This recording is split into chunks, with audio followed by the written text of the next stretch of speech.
I saw a post that said that men are dating more for peace over beauty now. And if that doesn't tell you how dense and how black and white these men think, is that they're correlating more a beautiful, attractive woman to be more difficult and more demanding.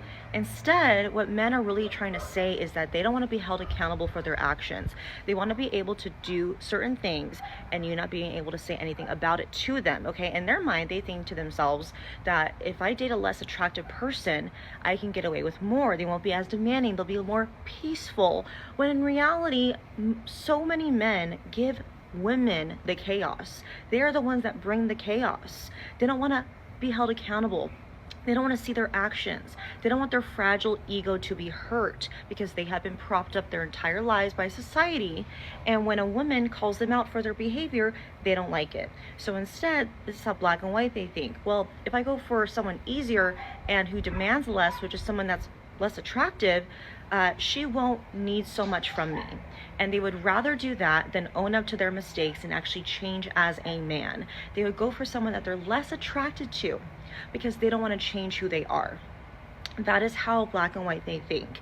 They won't even go for even like the person that they're ideally more physically attracted to. They will be with someone less attractive just because that they will put up with more, because these men want to be able to get away with cheating. They want to be able to get away with going to strip clubs. They want to be able to get away with a lot more behavior with someone who won't demand as much, because it's easier. It's just simply easier with how these men want to date these days. So it's really wild how.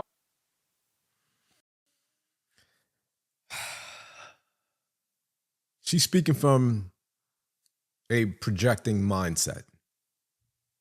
Plain and simple. She's not interpreting men's preferences. She's interpreting her own rejections, people. What she's doing is taking her personal dating frustrations and turning them into a moral indictment of all men. This is not insight by no stretch of the imagination. It's a defense mechanism. She assumes that if a man doesn't chase her, it must be because he's afraid of accountability. Not because she might not be what he's looking for physically or emotionally or temperamentally. This is not the type of analysis you guys want to listen to. As a matter of fact, that right there is what we call narcissism, wrapped in buzzwords like fragile ego and society propped them up. That's what that is. Her logic is completely backwards. She assumes beauty and high standards are inseparable and that peaceful women must be unattractive. You guys co-sign on this? That's a shallow worldview she's pretending to critique here. It also reveals how much she ties value to looks. She's actually the one being a reductionist. Here's the thing, guys. 99% of people are average looking. And what separates someone as less attractive usually comes down to one thing: finances, money. Why? Why do I say this? Because broke people can't afford the Hollywood dental work, the skincare, the Botox, the fillers, the elaborate wardrobe, the gym membership, or even something as simple as a healthy diet that money can provide. The top 1%, I'm talking about the genuinely jaw-dropping men and women, are barely ever seen. I would say more so women. They're either already taken or living in a tax bracket that filters them from society, from the public eye.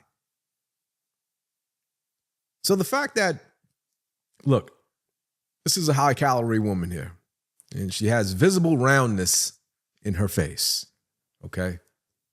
This woman thinks that she's above average and then builds an entire argument around men fearing her standards? Come on. This is what we call delusional. She's not describing male psychology. She's describing the experience of being passed over and refusing to accept why. Men aren't choosing less attractive women to avoid accountability. They're choosing women who bring peace over women who bring chaos. And a woman with a nasty attitude who constantly nitpicks and challenges everything is unattractive, regardless of how pretty her face might be. If a man wanted to cheat or go to the strip club like she just said, or avoid commitment, you may want to ask, what is it that you're not doing to keep him home and faithful? Bottom line here, in my opinion, is this. She doesn't speak for men. She speaks from a place of rejection. That's all I'm going to say about that. Leave it in the comments. What say you? Do you agree? Do you co-sign off of this? If so, it is what it is. I'll see you on the next one.